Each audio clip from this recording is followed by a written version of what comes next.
I'm Dr. Fuad Shabib. I'm a nephrologist at Mayo Clinic, Jacksonville, Florida. So I'm Pranav Garimella, a nephrologist at UC San Diego and the director of the PKD Center of Excellence. Hi, I'm Saina Nuruzi. I'm the director and founder of our Polycystic Clinic at Loma Linda University in California.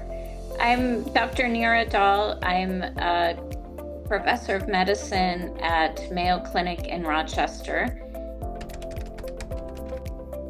PKD is a very interesting field, especially now, but early on I was interested based on a personal story, seeing my father going through PKD and what it meant to him and our family. So that excited me to go into the field and trying to help PKD patients not to go through that journey if we can. I found PKD to be extremely different from all other forms of chronic kidney disease.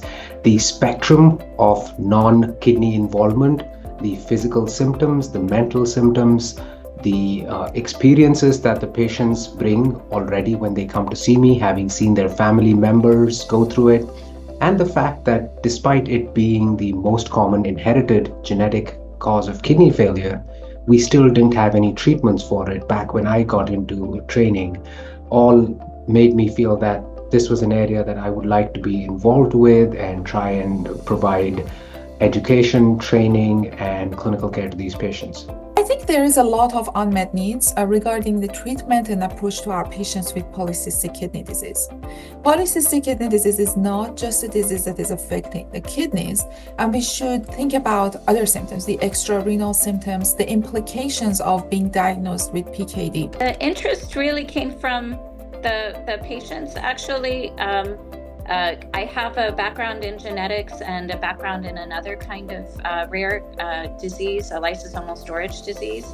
And so when I was starting to see patients in clinic, when I was early attending, I took over a clinic where there were a lot of PKD patients, and I got to know those patients. PKD patients are incredibly driven and motivated, and this really comes from the fact that they know what their disease holds for them. They've often seen loved family members going through kidney disease, through kidney failure, dialysis, and even transplantation. So very often they come with a proactive approach to managing their disease. They're often driven to learn about the newest science. They're driven to learn about clinical trials. They're willing to participate, and they are taking charge of their disease, which really helps me help them take care of their condition. Quite unique that patients, when they get diagnosed, they kind of already know what could happen to PKD patients. So they have that background of information, which can be very good or also could be challenging if there were some complications related to their other family members. So it's a broad spectrum of patients that they don't know that much, and patients that on the other side, they know so much about PKD that they just want to prevent complications for themselves. It's a genetic disorder, so a lot of times when they come in, they're concerned about their family members as well. They're concerned about future. This is a very slowly progressive disease for the most part, so there are, sometimes decades over which you get to know a patient, and so that is really rewarding to have that long-term follow-up and care with the patients. And a lot of times our patients are telling us that they know a little bit more or much more than their local nephrologists. And since this is a lifelong disease and patients have invested in understanding their disease, it's important for the nephrologist to be up to speed with all the complications of PKD, how we can slow PKD. And then also now it's very, very important because we're going to have hopefully many other options for treatment. And now there's going to be a lot of clinical trials. So now it's a great time for nephrologists to get a little bit more training and get more subspecialized. PKD, like I said, is one of the most common kidney diseases, and yet several clinicians feel that they're underprepared. And so by training physicians, I think we will be providing them with tools that empower them to make these clinical decisions and improve the lives of patients. It is a very unique kind of a disease state. As I said, it's a genetic disorder it not only affects kidneys, it affects other organs as well. So it really needs a multidisciplinary care. It needs a kind of collaboration between nephrology, hepatology, transplant team, sometimes psychiatrists, genetic counselors. I think we're at the cusp of a time when there will start to be many new therapies for PKD. And so understanding PKD really means understanding genetics, understanding how these different treatments work, understanding kind of the broader space in which to think about genetic therapies and how to reach people and take care of them.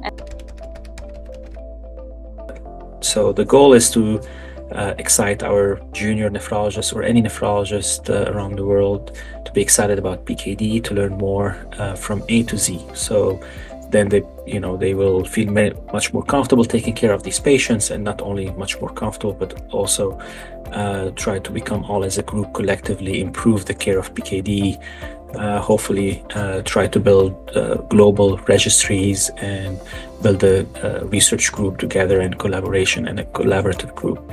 The vision of the PKD Medical Director Program is to build a new generation of physician leaders who are comfortable, confident in managing polycystic kidney disease, but are really also equipped to move research, education, and advocacy in the field forward. So we'd like to create a large community of PKD-focused physicians who would like to collaborate and really improve the standard of care for PKD. We have designed the program in a really interactive way. So we want our fellows to become active during the classes. We're going to have lectures and we're going to have interactive workshops. And I believe that this is the best way to learn, because when you're becoming more active during the sessions, then this is the time that you're going to interact with the faculty, you're going to discuss cases, and this is how you learn effectively. It would be really great to have people that, one, are passionate about PKD, and two, are spreading the awareness of PKD. And then once those PKD patients are identified, providing really excellent and cutting edge, state-of-the-art care to those patients. So I think part of what we do in the PKD community is also make people aware of this disease. Fellows who enroll in the PKD Medical Directorship Program will have access to an ecosystem of investigators and clinicians and also patient organizations, which perhaps has been missing from traditional training. We have an amazing faculty lineup for this fellowship program, and so there are going to be opportunities to collaborate with them on manuscripts, on implementing quality improvement projects, and mentorship really in the PKD space. Okay, so I think the format mostly it's going to be didactics and cases, and then our fellows are working through these cases. But as they're working through these cases, if they have been exposed to very complex cases, we can kind of put them together as case series. So that's if they have that kind of cases or material they want us to help them publish. But hopefully, as we're growing the cohort of our fellows and applicants and directors, will come together and start building a registry where we pull all these cases together, try to create platforms where they can upload the imaging and data. We want you to become a part of the program. So our fellows are going to be really active during the classes. They're going to present cases. We're going to go back and forth about the management, how to diagnose these patients. And at the next level, we're going to provide research opportunities. And how these research opportunities are being provided is through the mentorship that is provided through the program. What I think we're hoping for is eventually, after the fellows graduate and they set up their own programs, that we start to think of PKD as a rare disease and as a rare disease with multiple different manifestations that we're only going to see if we have very large databases. So I think the more people that are interested and are specialized in PKD, the bigger we can build, for example, patient registries, patient databases, the bigger opportunities there are for research, for really understanding the disease. So I'll say that PKD really offers a unique challenge and an opportunity. PKD is unlike a lot of other chronic kidney disease that we see. There's the ability to work through genetic testing and imaging to come to new diagnosis, risk stratification modalities, and there is an opportunity for all these potential fellows to learn from perhaps the best cohort of educators in the PKD field in the country, and hopefully go forward to lead programs successfully in their own institutions in the future. There's really a great faculty helping us, so they're going to be in touch with really word experts in PKD from different aspects, and very diverse faculty from across the US and worldwide.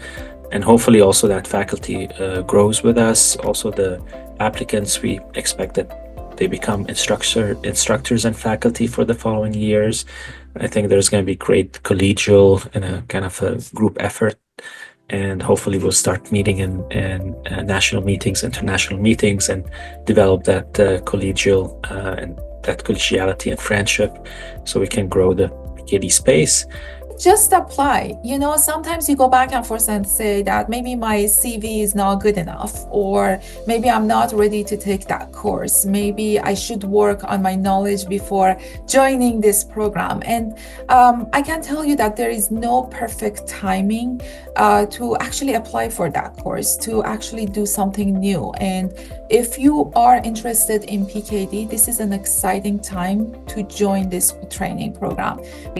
Even over my lifetime, from when I finished fellowship in 2002 to now, there's been a huge change in how we treat glomerulonephritis, for example. And I think that change is coming for PKD. So what we're seeing from industry, what we're seeing from coming out of the lab is that we think not only can we treat this disease, but we think that there's a potential for cure for this disease.